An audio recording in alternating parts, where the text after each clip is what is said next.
Welcome back to this GD Live screencast at Phuket House with me, Teacher Marco, and we're now on the 11th part of this series that I'm making about testing basic language usage, which is a key skill that you will need if you want to take the Reasoning through Language Arts test of the GED test.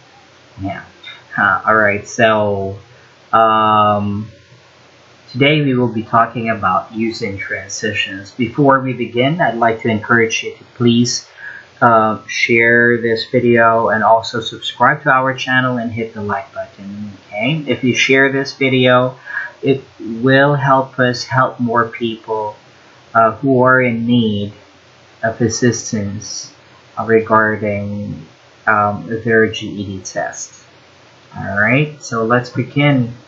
Alright, as what I mentioned earlier, we have already discussed a lot of topics, so if you haven't watched the earlier videos or screencasts, you can go and check out the video list on our channel, or you can also visit us on our Facebook page. So let's start. What is a transition word? So a transition word directly tells the reader the logical relationship between one idea and another idea. So for example here, Marcus loves to go swimming in the ocean. And then another idea here, his parents won't allow him to do that. So in order for me to do it, in order for me to show contrast, I will make use of the word however, which is considered to be a transition word. It makes my writing more coherent if I make use of transition words. They create connections between one clause and another clause, one sentence and another sentence, one group of sentences and the next group of sentences. So it's really important to make use of transition words. So how do we write them? First, we make use of the semicolon. This is what a semicolon looks like. And then we have to put a transition word in the middle and then close it with a comma. And then you can introduce the next idea.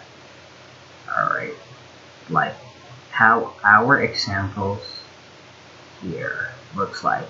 Okay, so a semicolon, transition word, and a comma, and then the next idea. Okay, when do we use it? When we want to connect two sentences. Alright, Marcus is very athletic. In fact, he plays 3 sports at school. So you can use a transition and a comma to tell the reader the logical relationship between two sentences. Okay, so now I didn't use a semicolon here because I only use semicolon if I have 2 independent clauses. Okay. Alright, now we can also so where do we put or where do we place our transition?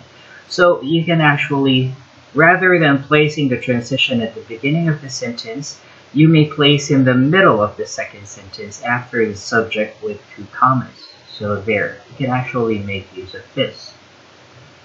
He, in fact, plays 3 sports at school. So it's possible to make use of that or this particular placement form. Alright.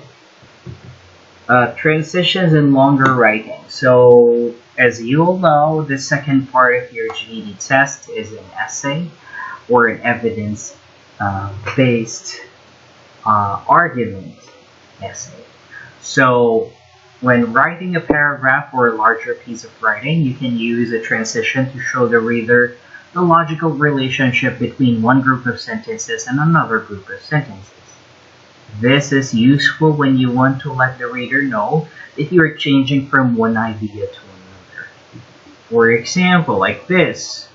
So transition connects ideas in paragraph 2 to ideas in paragraph 1, like the word in addition.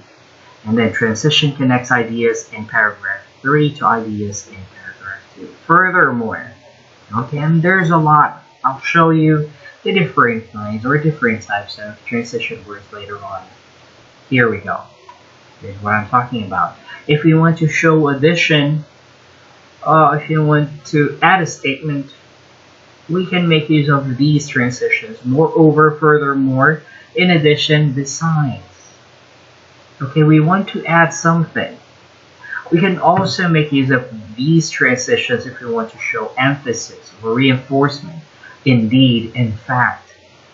So the transition in the second clause re-emphasizes the first clause. We make it stronger by showing an evidence. So indeed, in fact, are really important transition words that I'm sure you will be able to use in the part 2 of your RLA test. If you want to show examples, exemplification, for example, for instance in particular, these are also important transition words, and I highly encourage you to make use of them. Okay. Alright, another one. If we want to show contrast, we can make use of these transition words. However, in contrast, on the contrary, on the other hand, here you go. Another one, if we want to show results or effect, we can make use of consequently, thus, therefore, accordingly, hence, and as a result. So Marcus broke his leg, thus he can't play basketball. It's the result. Okay, so there you go. Alright, and also if you want to show time, like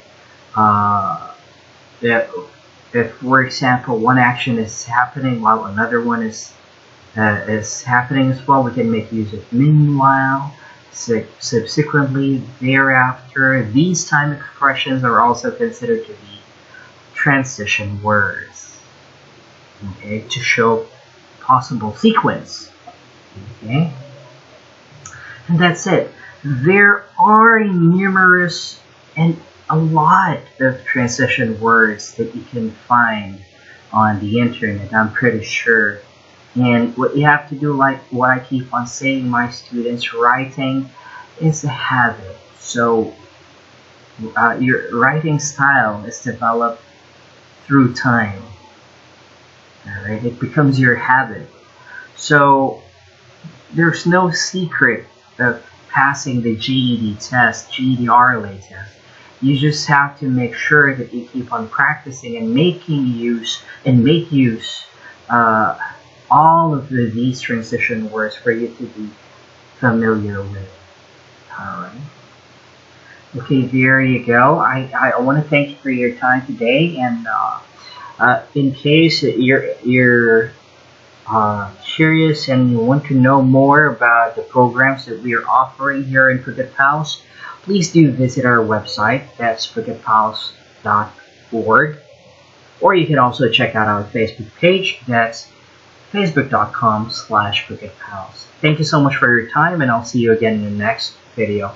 Bye-bye.